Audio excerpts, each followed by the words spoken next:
One of the 4 basic 21st century spy thriller plots, which has already been featured in one of the Die Hard movies and on an episode of 24, has gone and ruined the chances for innumerable future bad spy thriller screenplays by going ahead and coming true. Yesterday, the Wall Street Journal reported that current and former national security officials believe online infiltrators from multiple foreign countries have penetrated the U.S. electrical grid and some American water and sewage systems. They've essentially mapped the grids. They've not yet caused any mischief, but, quote, authorities investigating the intrusions have found software tools left behind that could be used to destroy infrastructure components, said a senior intelligence official. Quote, if we go to war with them, they will try to turn them on. Wow, scary in a that might be a big deal in the future kind of way, right?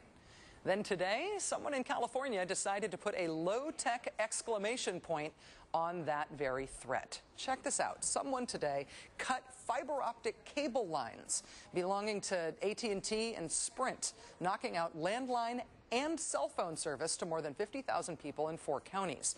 The outages included 911 services, ATM machines, and internet access. Yes, internet access in Silicon Valley. How did they do it? Well, it's believed that they were equipped with some sort of heavy-duty cutting equipment. They lifted off heavy manhole covers in 2 places. They climbed down several feet to reach the cables, and then they cut right through them. From local news reports, the cables appeared to be about the width of a garden hose, each containing dozens, if not hundreds, of bundled fiber-optic cables inside a heavy insulated housing. A spokesman for Sprint said, quote, fiber cuts happen all the time, usually by accident, but a specific act of vandalism, I can't say that I recall it. Vandals bringing down our communications just by cutting some well-chosen wires. Or Russian and Chinese cyber hackers infiltrating our electrical grid. 2 standard thriller plots now consigned forever to the truth stranger than fiction category. Joining us now is Henry Lee, the San Francisco Chronicle reporter who has been covering the story of these severed cables. Mr. Lee, thanks very much for coming on the show tonight. Hi, Rachel. My pleasure. First of all, how'd I do with the chronology there of what's happened in the Bay Area today? Is that in essence what happened? Yeah, that's pretty accurate. What we don't know is who is responsible for this, Rachel. We do know that a lot of people were certainly inconvenienced. The potential was there for a major emergency to erupt. Nothing of that sort happened as far as people know. So now, right now, they're trying to find out who did this and why. Is this something more of a union dispute, or is this something more sinister that perhaps Jack Bauer might be interested in? You raised the issue of the union dispute because I know that with the utility companies, there's been, or forgive me, with the union representing the communication workers there, they've been working without a contract since Saturday. There was some speculation that this might be related to a union dispute. As far as I know, the Communication Workers of America have said that they deplore this and they're sure it has nothing to do with that, right? That's right. They are saying that they have nothing to do with it.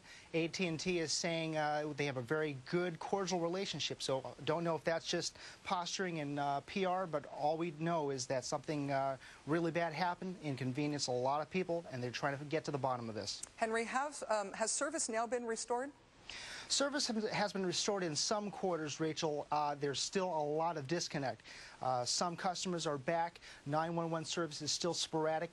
Nothing trustworthy, nothing can be set in stone at this point, so it's going to be really difficult for the next few hours. Thinking about the 2 places where this happened, as far as I understand, it was South San Jose and down in San Carlos. It seems like the cuts happened about 2 hours apart. It's not inconceivable that it could have been the same person in both instances. But I'm intrigued by this idea that you would need some sort of special equipment, or at least something heavy-duty to cut through those lines. Do we know anything about what would be needed in terms of just the physical equipment to be able to do something like this? Well, Rachel, in both cases, in San Jose and San Carlos, you do need special equipment to lift the manholes. It's not something that you and I could do together or with someone else easily. And then you have to go down 8 to 10 feet down, and you might have to use some kind of a special saw or special cutting equipment to cut these cables. These cables are about, silver dollar in diameter, very big. Someone had to know something about the technology down there to get into there. Henry, one of the concerns today was 911 service. How did local police departments cope not only with their own phone lines being inoperable, but with no local citizens being able to call 911 in case of emergency? That was the most distressing aspect of this, Rachel. What they had were extra deputies and police officers on hand in the streets and also at police stations and fire stations. Anyone who had a problem or some kind of emergency, they had to go to the hospitals themselves, go and find an officer. So that's very difficult. In this world of 24/7 access, this was a very, very difficult situation indeed.